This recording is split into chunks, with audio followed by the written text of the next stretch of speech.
Hi, this is Greg from Explore Maps in Missoula, Montana. We're excited to collaborate with the Trail Less Traveled, helping connect people and place through art and storytelling. Please be sure to use promo code Mandela for your discount when visiting exploremaps.com. My name is Hope O'Chin. I'm a Gubbi Gubbi Waka Waka woman who is concerned about the preservation of my culture and the stories that surround the preservation of that culture.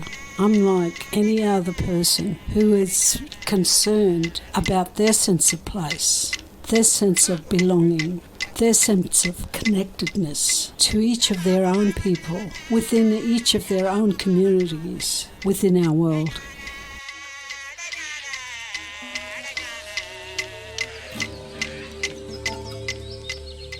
Welcome to the Trail Less Traveled.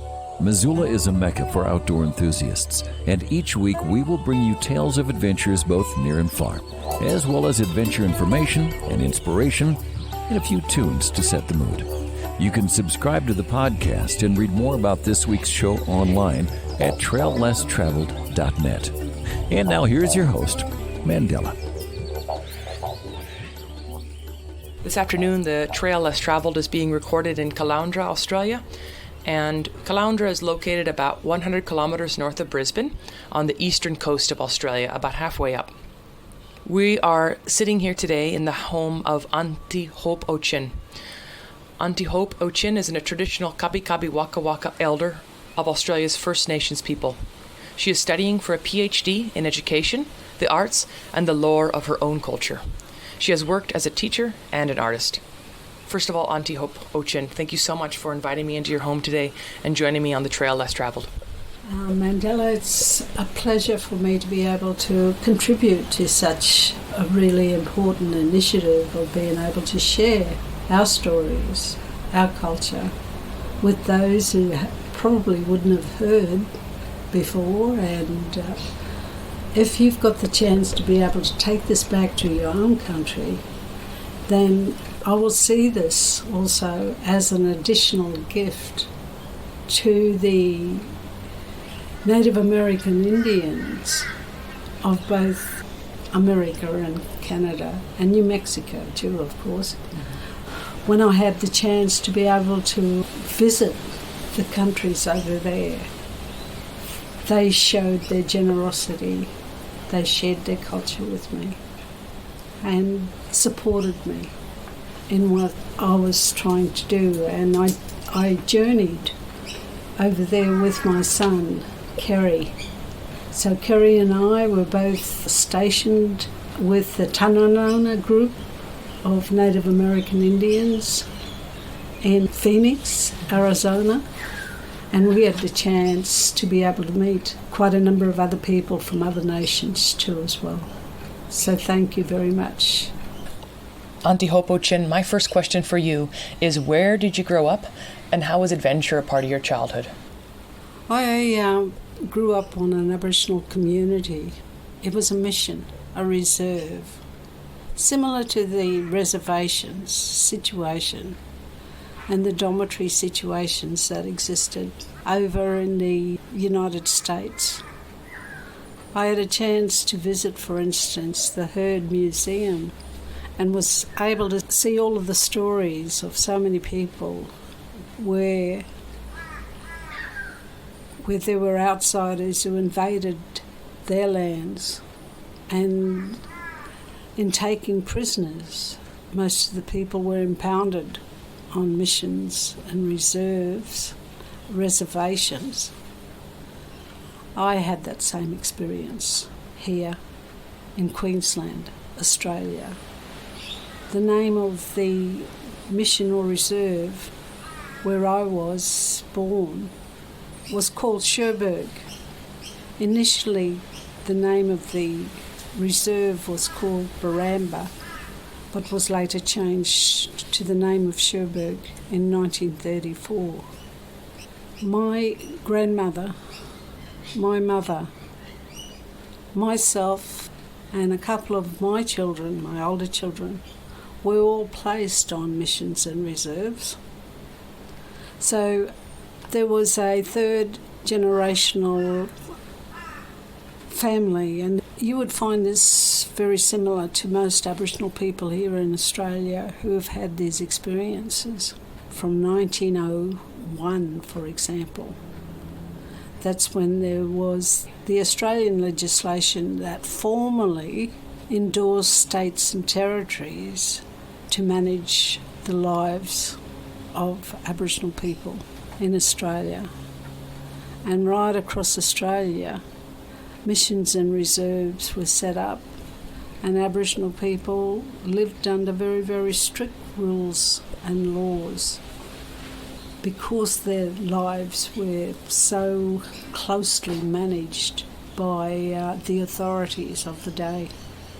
And everyone who needed to go outside of their reserve, their mission or reservation, needed to be escorted by police, and they had to always carry with them a permit which determined what leave they had from each respective reservation that they came from. Although it was a very bleak and restricting, as children growing up, we weren't really aware of why we were on the missions, because we weren't never ever allowed to speak our own languages or to practice any of the songs and stories and any part of our culture. And you know what happens in times like that? Most of what we learnt went underground on the missions themselves and in secret. A lot of our people were able to maintain bits and pieces of their culture. A lot of languages, First Nation languages, were very close to extinction, and of course many did, as were a lot of the peoples from different nations. It was feared that they too would become extinct with what was happening here in Australia. So the stories, the songs, all of those things, the law, L-O-R-E that is, as well as the law, that I'm interested in came about because I wanted to be able to contribute to the knowledge and the resources so that our children will always know of their culture, their history, when they had a chance to be able to be open in order to be able to learn all about that. As a child, in the dormitories, there were 4 lots of dormitories on Cherbourg. One was for the old people, mainly men, old men. The girls' dormitory, some of the older women were kept in the girls' dormitory. There was the boys' dormitories, and there were the mothers' dormitory.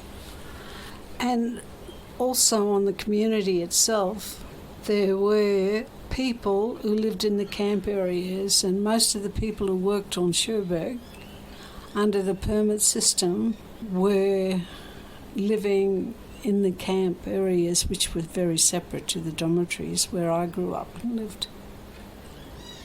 In the camp areas, those that lived there were restricted of having true freedom in the true sense of the word that any Australian citizen would have.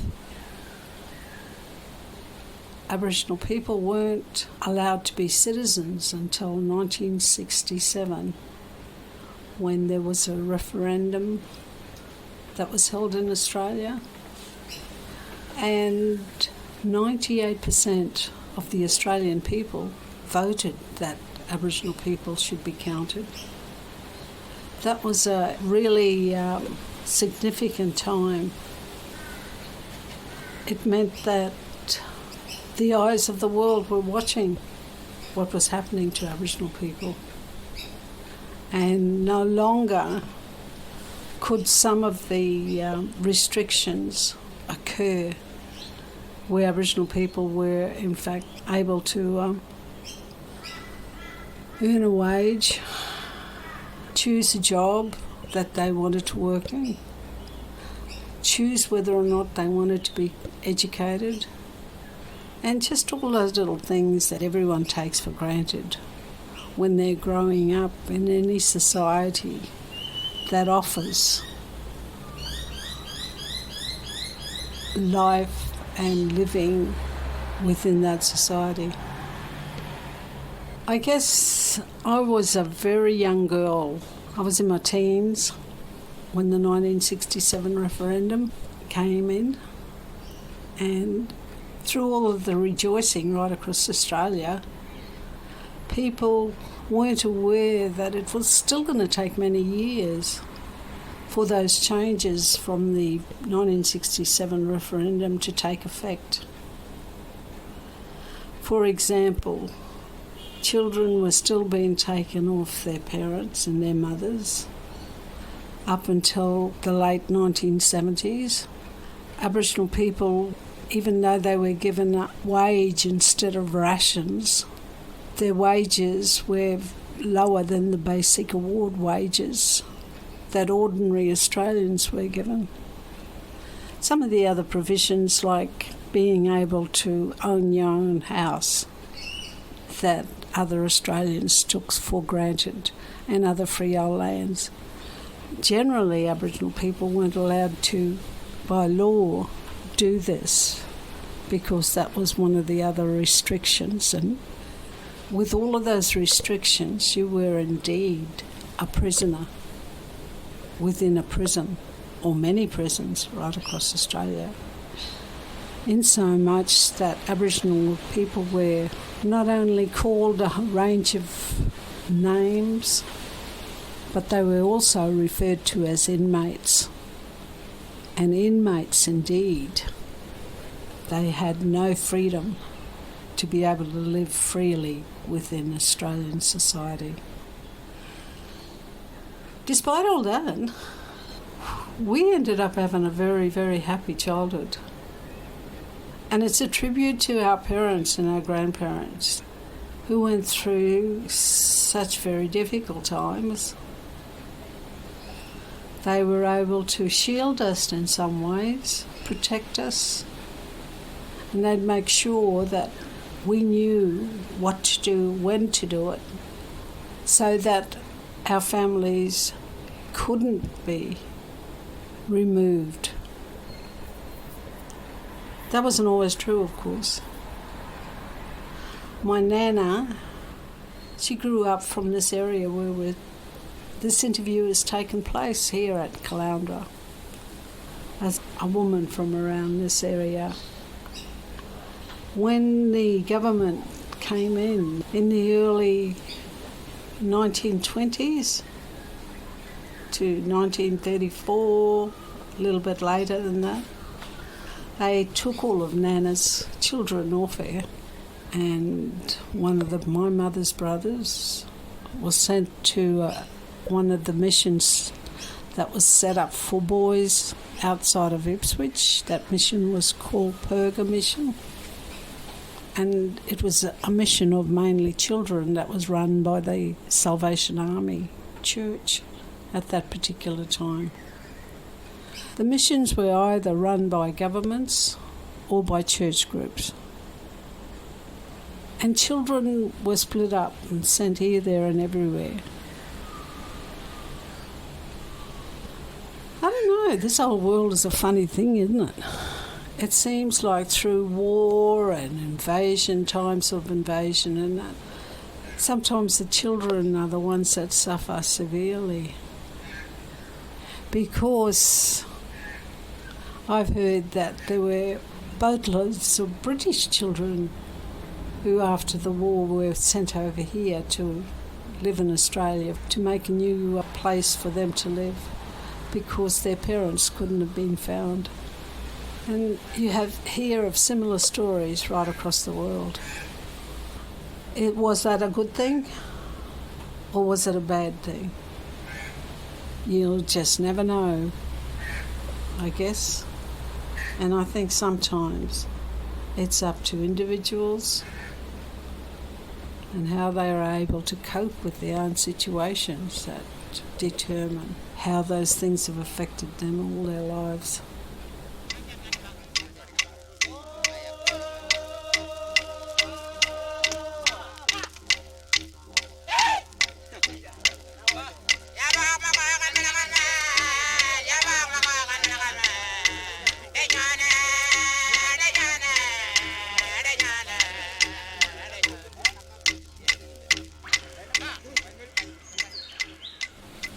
Aunty Hope O'Chin, my next question for you is in regards to the passing down of knowledge from our ancestors. And in your country, there's been such a long history of passing down the knowledge from your ancestors down to the children, but in particular, jumping one generation. So you spending time with your grandmother. My question is just how important it is to pass down the knowledge from our ancestors and what that process was like for you. I think it's important that a sense of place, a sense of belonging, and all those things that are dear to one's identity, to one's culture, to one's sense of place within any society occurs through those memories and those things that highlight the important things of one's culture. First Nation people here in Australia have existed and lived on this continent for thousands and upon thousands of years. The number of years have changed from historians, anthropologists, who have tried to predate and record the evidence of the world's oldest living culture. So therefore, at one time, I heard that we had lived here 30,000 years or so. And at other times, I'd heard that there was over 60,000 years that we have lived in this continent. And even other times, I'd heard that we had lived here for over 300 or so thousand years. But fundamentally, what's most important to me and to my family and to each of my children is our beliefs of how we've been able to exist and live harmoniously with everything within our world on this continent, regardless of how many thousands of years people try to argue about. There was also a theory that perhaps people came from Asia and from the other Pacific islands and migrated here. When the world was a bigger landmass and people could island on very simple canoes. And perhaps that's how Aboriginal people were first in this country. Apparently, they could have moved here during that particular wave of migration. As I said before, that's really only a theory though. There has never, ever, ever been any question within our minds that we haven't always been here since creation. And I guess the fundamental stories of law, L-O-R-E, and those values and beliefs that we have passed down over millenniums and thousands of years have been the evidence that have shown us that even though there were 250 odd nations with different languages that inhabited this continent. And even though they had different cultures and different ways of doing things, they were able to remain and exist on this continent up until the recent migration or the invasion from 1770, when it was said that Captain Cook discovered this world, and that Captain Cook, through the orders that he was given, was ordered to take possession of this land and everything in this land. And part of those orders also made Captain Cook obliged to declare that there was no human inhabitants on this land, because this land was terra nullius, empty lands. I guess this paved the way for the trend of how Aboriginal people were treated right from that very first time when it was written, that the history of possession and terra nullius. Prior to that, though, you had 250 nations who spoke 250 different languages, who, in order to live harmoniously on this continent, would have had to have established rules and laws of their own, laws that brought about respect, laws that determine where each nation lived within this continent, and that those places belonged to them. In fact, prior to Captain Cook, and then the first wave of convicts that hit Australia, everybody else who came to Australia also abided by the rules that the First Nation peoples of Australia must have declared, because they came, they looked, they saw, they exchanged gifts, and they left. Some of the gifts that the Indonesian people, for instance, had given to some of our mob who lived on the northern part of Australia, now called the Northern Territory, brought with them some tamarind trees. And that's when the first tamarind trees were planted on this continent. And our mob must have really loved them, because now you see those tamarind trees just about in every state, with every one of our mob right across Australia. But when the British came, it was quite a different story. They tried to say that there was no resistance, there was no defence of this land here, so therefore the land could be taken. But I guess our mob, like so many other world nations, couldn't fight against guns and cannons and other forms of warfare that were introduced.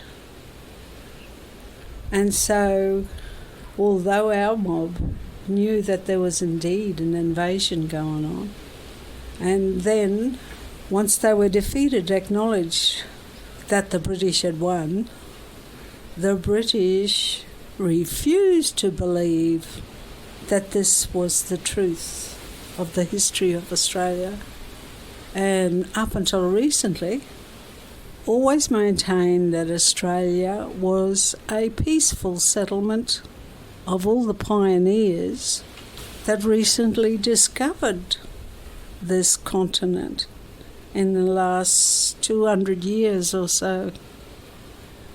Now, I find that a little bit insulting, a little bit impossible to believe, given that scientific proof from archaeologists, historians, have proven that the First Nation people of Australia would have at least lived here for at least, I'll give you the lowest, of 30,000 years. So you can't tell me that just in a very short period of 200 years that suddenly this place was discovered. Of course, that story is now being seen as what it was, just a load of baloney. And now there has been a concentrated effort by all Australians, with our people at the forefront, in trying to make people aware that the history did happen. We've had a chance in which we could reconcile the horrific things that happened in the past and all work together for a very, very great future for our Australia today. I wonder, though, as all of the issues that we need as any society to be able to give us those elements of a sense of place, a sense of belongingness, a sense of being connected together, exists. I say this because today in Australia, Aboriginal people are saying that we can't celebrate Australia Day. Prior to the recent gatherings of survival right across Australia, there has always been a separate ceremony held by our mob, and this was referred to as a day of mourning or sorry business for our people, because it signifies when the first round of invasions took place. So there are still so many issues that really need to be sorted out. There was also a recent inquiry that was held by the recent federal government to investigate provisions for equitable outcomes, representation and equity for all Australians within the Australian Constitution. For it was found that Australia's Constitution, unfortunately, really truly does not address some of the issues that our people have faced for hundreds of years of racism and not been seen as Australians, despite having been given citizenship. There still remains those issues that are outstanding. There are the issues that perhaps if Australia really meant business about doing something, about trying to right the wrongs of the past, that perhaps they should have done what every other First Nation race and nations had a chance to be able to do in the first instance, and that was to be able to negotiate treaties. Unfortunately, Australia's First Nations people, this didn't happen. They didn't have the chance to negotiate a treaty. There is also the other issues of identity, and this includes those emblems and symbols that represent us as a nation, an Australian nation. For example, the current Australian flag does not have any representation from Australia's First Nations people.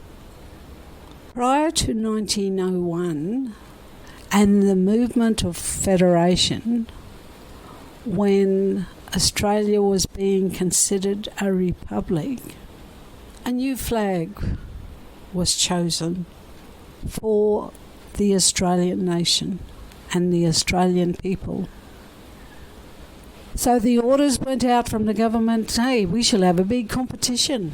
And a big magazine, one of the magazines, I think it was Australia Post, a few of the magazines, they were able to choose 5 entries that they brought together to make up the current Australian flag. Now the issues for Aboriginal and Torres Strait Islander people is that they didn't have a chance to have a say, because they weren't even considered citizens at that particular point in time. And therefore they weren't given the chance to be able to design an Australian flag. So these are issues and dilemmas that our people are still grappling with today in trying to not just make loud noises about being treated equitably, to try and stamp out racism, but to have a fair go. Eh, mate?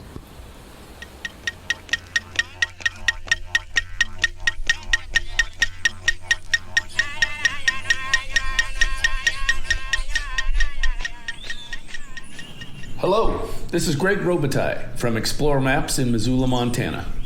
For as long as I can remember, I have been amazed at how my brother Chris turns his creative thoughts into the most incredible art imaginable. When we were young kids growing up in Toronto, one day our mom said, "Chris, please go take a nap." But as fate would have it, I think he heard Mom say, "Chris, go make a map." And thus, I like to think that's when Explore Maps was born.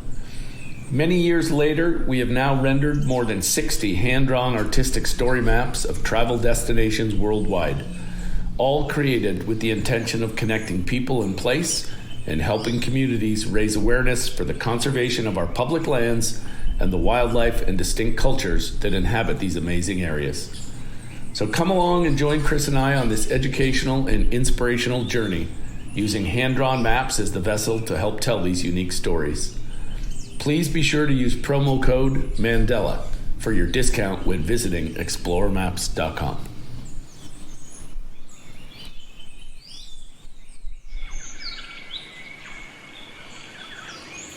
Aunty Hope O'Chin, my last question for you is, what can the West and other cultures in the world learn from how the Indigenous Aboriginal Australians lived with the land and animals for hundreds of thousands of years?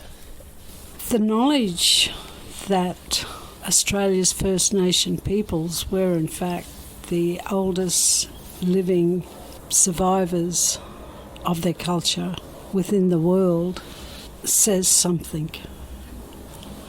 Even though there's always been debates, about whether or not in Africa, for instance, Mungo Man would have been seen as the example of the oldest living survival. Well, that says something too as well. For thousands and thousands of years, 250 diverse nations who spoke different languages, who lived in different places that they call their homes, were able to live on this continent in a harmonious way. Could have only come out of being able to have respect for each other's differences, to have knowledge of some of the things that was important for everyone to share, and to be able to accept the diversities that existed amongst all of the nations in relation to their culture, their languages. May have been times too that there would have been gatherings where a number of different language groups would have travelled for thousands and thousands of kilometres to participate in different festivals and ceremonies some that promoted marriages, some that acknowledged an important aspect of any environment that was unique to any specific nation. An example of that here on the Sunshine Coast is the Bunya festivals.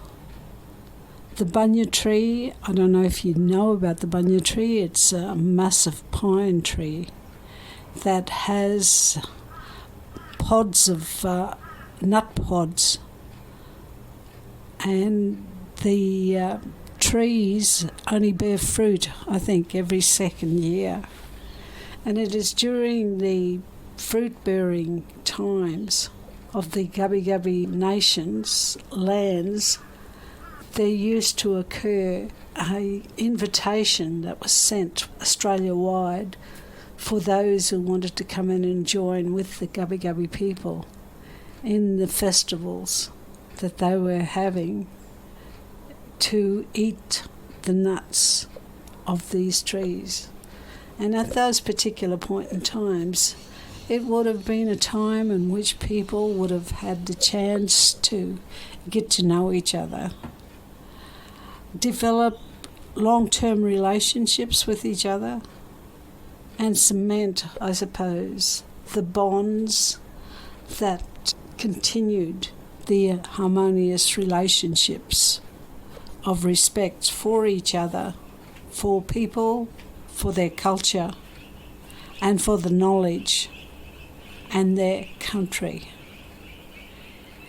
For example, there would have been protocols that would have been established for other nations to meet or come onto Gubbi Gubbi land.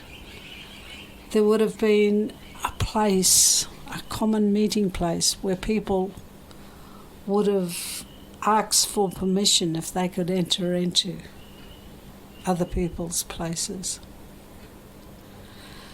Mind you, the Gubbi Gubbi people always knew their land and knew exactly where their boundaries were. And the boundaries were determined sometimes by the shapes of the hills or the mountains or by the rivers or by the parts of the ocean. But everyone knew whenever they trespassed on somebody else's nation's country without asking for permission to be there first. I'd shudder to think what would have possibly been the punishment to do that without first of all asking for permission in the first instance. I think that it's important to realise, as the Gubbi Gubbi people did, that everyone is a unique individual human being, and the relationship one has with everyone else and their environment is from that unique perspective of each individual. I think one of the other things that was really important to us too was that our mob had a vision. They knew how to preserve their land. They knew how to look after each other. And the preservation of lands came through the fire burnings, the farming, which no one realised existed for Aboriginal people. For instance, there were no fences, identifiable fences, that would have determined that they were civilised in what would have been termed a civilised world. But the fire farming that took place ensured that the herds of kangaroos and other animals had fresh grass roots that would grow when the rain came. And therefore our mob would have quite easily been able to contain herds of kangaroos and other animals within these areas of concentrated fire farming. There were also the rivers and the oceans, where there were evidence of huge fish traps made of rock formations, so that on the high tide, fish would be caught in these fish traps when the low tides then made the waters flow out. And then, of course, the way in which the men would have ingeniously used their weapons. There were few weapons. All of those weapons were to be used in a multi-skilled way. For example, the spears that were used for spear fishing were made of light wood, that when you threw them, the spears wouldn't sink. So you wouldn't always be losing your spears. And of course at the end was the twine that was used as string, and that string was made out of a combination of vines as well as human hair. Simple but ingenious. Evidence of civility was already there within each family, within each nation.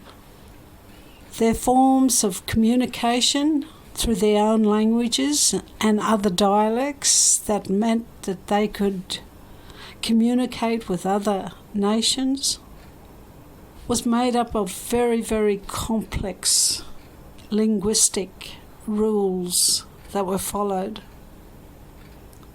Evidence, of course, of a very highly civilized society.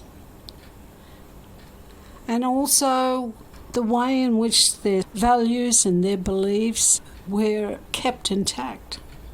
They were based on the storytelling of the way in which their people lived and survived for thousands and thousands of years.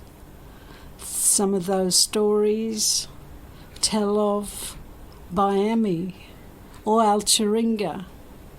It demonstrates the fact that Australia's First Nation people believed in the Almighty, or God, as Alchiringa and Biami was referred to. A very, very highly civilised society with beliefs that provided hope, aspirations and visions for the future, not only of their people, but of all living things within their environment. So a few simple things that I would like to share about the importance of preserving our people, our culture, has been built on respect. Respect of people, respect of language, respect of values and beliefs, and respect of country. Acknowledging that we are one, but we make up many.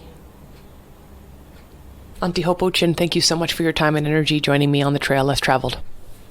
Well, it's certainly been a pleasure, and I'd like to wish you well in whatever you do in the future, and I'm pretty sure that there would be many other people just like myself who would love to be able to share a little bit to make up those gems that everyone seems to believe are theirs too as well.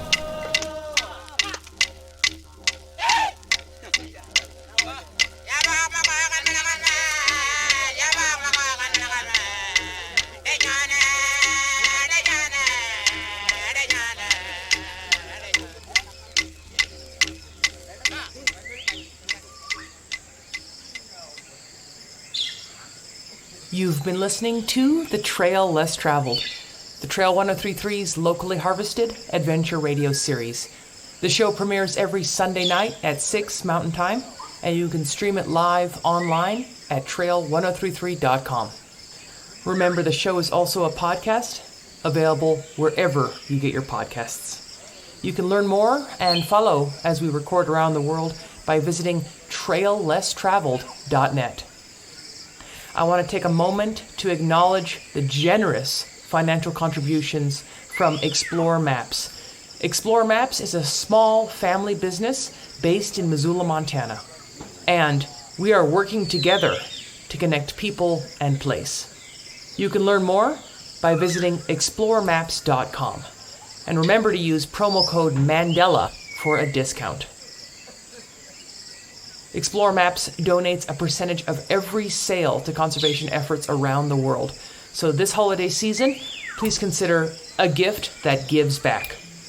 Since they started, Explore Maps has donated over $150,000 to conservation efforts worldwide. That's it for this week's adventure, my friends in Missoula and around the world. But until next week, please remember, conservation is not a spectator sport.